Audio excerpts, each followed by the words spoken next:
Nandeen Oromiyaa dhiiga lafeetiyaa biyya abbaa kiyya ilmi abbaa maneen dhalatu biyyaan qabaa kan na boonseeftu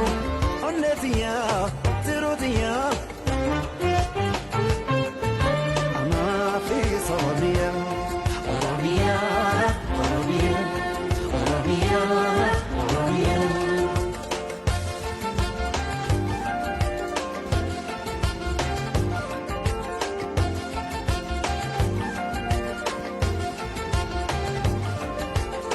Kubsiftu alagafira hundee kushate kanobiyana yangefe sirna walaba kan demokrasi addunyaa kana rabbi wajjin sooromaa fi eenyummaa kee nu ilmaan kee seeteeffannaa rabbi wajjin